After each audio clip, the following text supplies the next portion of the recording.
Hi, Will. Thanks for coming. This is a series where I'm going to be interviewing game developers. Thanks for stopping by. No problem. I'm glad to be here. So first of all, could you tell everybody a little bit about yourself? Sure. My name is Will. I'm with Untied Games. We make games, pixel arts, and a whole bunch of other stuff. That sounds great. If the viewers don't know, me and Will have worked together before. And I'm just going to be asking him some questions that other developers might be interested in, or you might be interested in if you're just a fan of games. So the first question I have for you, Will, is what are your favorite games and why are they your favorite games? Well, my favorite game series is probably, well, you know the answer already, but for the viewers, it's Mega Man. I just really like the really precise action of it. You know, the jumping, the shooting, it all feels like you have total control of Mega Man at all times, and it just feels really tight, you know? I think, maybe that's something that has been lost a little bit in modern games that have a lot of the movement handled by some sort of physics system. Yeah, I agree with that. And so, kind of opposed to that, is there a game that you don't really like, but you think it's really well designed? A game I don't really like, but it's well designed. That's a tough one. I guess I would say something like Monster Hunter. I like the amount of customization there is. I like the graphics. It's just the gameplay doesn't quite mesh with me. It just seems, I don't know, sort of grindy. It's Hmm. not for me. Okay. Kind of in that same vein, do you think there are certain people who will like your game, and who do you think those people would be? People who would like my game. I think in general, what I'm going for with the game I'm currently working on, Atmocopter, is I'm trying to make a game that I would like to play, and I figure Mm-hmm. there must be more people like me out there that would want to play a game like that. You know what I mean? Yeah, I mean, when you're working on your own, it's also a great source of motivation to work on something you like. Yeah. It's no fun if you don't like the game you're working on. It just makes it take forever and you lose motivation. When you're working, throughout the week, do you have some sort of schedule you follow, or Uh, do you just kind of I just kind wing of it roll as you with, go? yeah, I just kind of wing it and roll with whatever's going on. Sometimes it works out, sometimes it doesn't, but that's life. I found recently that certain things seem to work well for me when I have a schedule, and then other things, if I stick strictly to the schedule, it's a little bit difficult. So, what I've been doing is I created 5 or 6 schedules, and then I just pick the one that will work the best for that day. Huh, that's interesting. It sounds confusing on paper, but it sounds interesting. It's working pretty well so far, I'll actually. have to try that. So, my next question is something I think everybody runs into. You hit a really tough programming problem, and everything you try is just not working. So, what do you do in that situation where you're stuck on a programming problem and your usual methods don't work? Well, my usual methods are to put print statements everywhere and try and see what's going on in the program. But when that doesn't work, when that fails me, there's actually a couple of different strategies I'll try to work it out. The first is to just like map it out on paper, just Hmm. like write down what I think is happening, what I want to happen, and what should be happening, and see how those mesh up and if those jive. And sometimes that can help me figure it out, especially if the problem is like a spatial problem. Yeah, I've found that, personally, I had this weird idea that I had to do everything in my head, but eventually I thought, I'm just going to write this stuff down on paper. And hmm yeah, you're right, especially for problems that are spatial, just drawing it out is so helpful. The other way I've found to deal with problems like that is just taking a break. You know, it's no good if you're just sitting staring at the same code for like 10, 15 minutes wondering why it's not working. You could just be like getting up and walking around. So that's what I do. I walk around in circles down here and it's great. It's a lot of exercise if you walk fast, and if you do it a few times a day, it's a really awesome break. Yeah, I mean, if you have a partner working with you, you can ask someone nearby for like, "Hey, why isn't this working?" And they'll say, "Oh, that should be a greater than sign." If you're on your own, yeah, I also agree that a break is a good way to go. Yeah, those ones that are just little typos are the worst, aren't they? Yeah, because even after you solve it, you feel kind of demoralized, I guess. It all compiles. Why doesn't it work?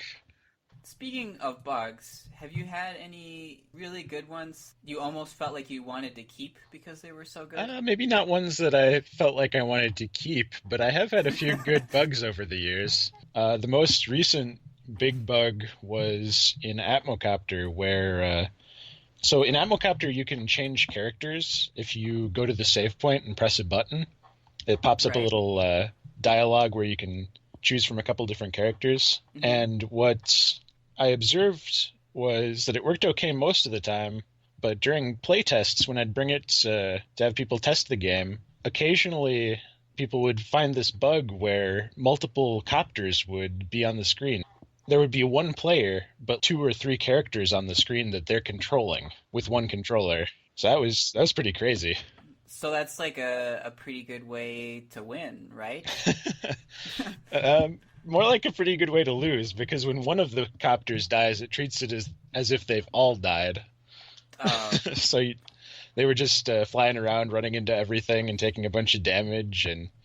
But anyway, I tracked the bug down to the character select dialog that pops up. Once you select a character, if you keep pressing the OK button, it would keep spawning characters for as many times as you press the button. hmm.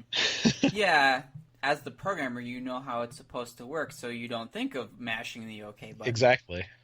So I have another question for you here. Like I mentioned before, we've actually worked together on a couple games, and some of them we ended up not finishing. We put them aside, or we decided to cancel the project. This question is about how do you decide when an idea isn't working? What for you is the point where you say, okay, gotta scrap this and start over or go in a different direction? Well, I think it's tough. It really depends on the project and like how much time you've invested in it and how much time you've really spent with it to get to know it, you know? Because Yeah. it's tough.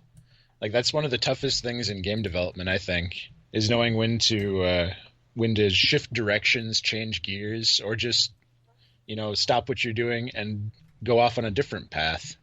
Yeah, and that can be a little bit scary if Oh you've been yeah. working on one thing for a while and you have to say, okay, I have to do something else. From my experience, it just starts with like a gut feeling like, maybe this isn't going to work, or, Mm, I'm not making as much progress on this as I want to. Like it could be a subconscious thing. Maybe your subconscious knows that this isn't going to work out, so you're not working as hard on it. But I think the most important thing is to get feedback from other people, because other people haven't been looking at it as long as you have. So they might be able to see flaws, defects that you have overlooked. that's a very good point. And so you've shown off your game at some expos and you have gone to meetings with other developers. What's that like? It is invaluable. It is a lot of fun, first of all. So there's like no reason not to do it. You get so much feedback on your game. People of all walks of life come to these conventions like Gamers Rhapsody, 2D and they just pick up your controller, play your game, and tell you what they think. It's fantastic. How do you parse that? Because sometimes you get feedback that it's not immediately obvious what you want to do with the feedback. I think the first thing to learn when you go to a convention, and the first thing to keep in mind, is to take feedback and criticism with a grain of salt. Because, not everyone is a game developer, not everyone is a gamer. Everyone's opinion is worth listening to, but not all feedback is worth acting on. Like, for example, I've had really good feedback from other game developers, I've had really good feedback from players, but then I had this one lady tried to tell me how she would redesign the controller.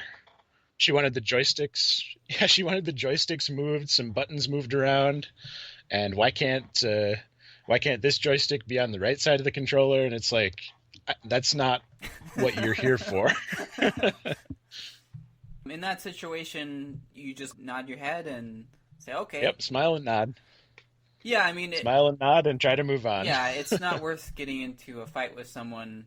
They're trying to help you, even if maybe their Right. advice is not the best. So, you mentioned a little bit earlier that deciding when to leave a thing you've worked on is one of the harder parts of game development. What do you think you like the most and the least about making games? That was kind of a big question. Let me think about that.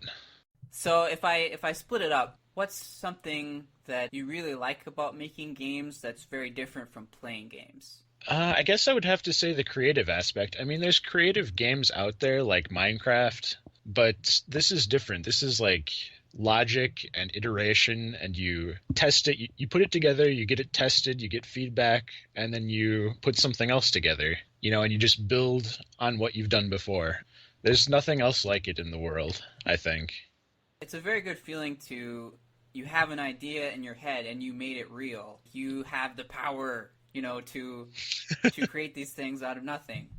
I think that's really cool. Yeah, there's sort of like a playing God element to it almost, when you put it that way. Maybe that's fun and dangerous at the same time. So on the other side, is there something that, maybe people who really like playing games, they might not expect that's a lot of work and not that much fun about making them? I think the answer is actually the same. I think it takes a particular kind of personality to make games and succeed at making games and like making games. All that rolled into one. It's not for everybody to do all the testing, the building, the iterating. Some people might find it really, really boring. It is very slow in my experience. Yeah. Yeah. Great games aren't made in a day, that's for sure. So speaking of things going slowly, and maybe you'll disagree, you're working on your own game engine for your game, right? Yes, I am. Me as well. I'm creating my own engine. Why did you make that decision to use your own engine instead of using something like Unity that's very popular? Well, the answer is almost the same. I like the way I can iterate on my own design to make it easier for me to use. Part of it's that I find my own systems easier to create and work with than learning some other person's systems and getting into their head and figuring out, okay, how does Unity work? How does whatever this game engine work? In my head, I have this framework that I think should be easy to make a game with. So I just try to put it into code and make a game with it. I'm creating my own engine for very similar reasons, because if I don't understand how or why something works, it's very difficult for me. So if I make it on my own, I feel like, okay, I know every inch of this. I know why it does this. Right, exactly. Like with Unity, I have to learn all the ins and outs of why things work the way they do and what not to do. But with my own game engine, I built it, so I've run into all those problems before, and I know where all the landmines are, because there's going to be landmines in any game engine that prevent you from moving forward with your project. If you build it, you know where they are. Or you will eventually. That's true. You talked a little bit before about the conventions. In my experience, when you're getting people to playtest, you can write them the most beautiful instructions, but they will not, like, no one reads the instructions. When you're designing a game, how do you tell people what to do without telling them what to do? Right. Well, I think kind of depends on the game almost. You were there with me at the first Gamers Rhapsody convention where we showed off Star Reaction. And that was a very text-heavy game. There was so much to explain to the player, like what all the special powers do. Star Reaction is a match 3 game, if our listeners haven't heard of it. But we put it on PC as well as mobile and brought it to this convention and had people play.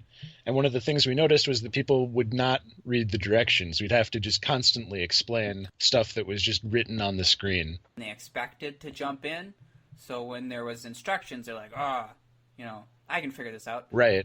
So with Atmocopter, I've tried to make the levels flow in such a way that text isn't really needed. I mean, there's text explaining the basic controls, but beyond that, people have played a side-scroller before. They know to go to the right. They know to collect the shiny things. It's stuff like how to fly the copter, how to pick up objects. That's what they need to know. That's what I put on the screen. It's like 2 lines of text, and it's worked out great with just that minimal amount of text. You're relying on certain conventions that you don't have to explain, that most people will just understand. Right, yes. Like in Mario, nobody has to tell you run right, jump over pits. In Mega Man, nobody has to tell you shoot the bad guys, jump over spikes. It's just a given. But in Star Reaction, the mechanics were more complex than your average match 3, and I think maybe they were too complex to that end. It's an interesting problem. In a game, you have a certain amount of complexity that your users will sort of put up with, So I've learned that, at least in my opinion, that you have to spend your complexity very wisely. Don't make simple things complex when they don't need to be. Yeah, that's a good way to look at it, like you're spending complexity. Is actually comes from the designer of Magic. He talks a little bit about what he calls a complexity budget. Oh, cool. Hey, thanks for checking out the interview. This is part one. Part two is available on Will's channel. I'll have a link in the description. And in part two, he's going to talk a little bit about the game he's working on.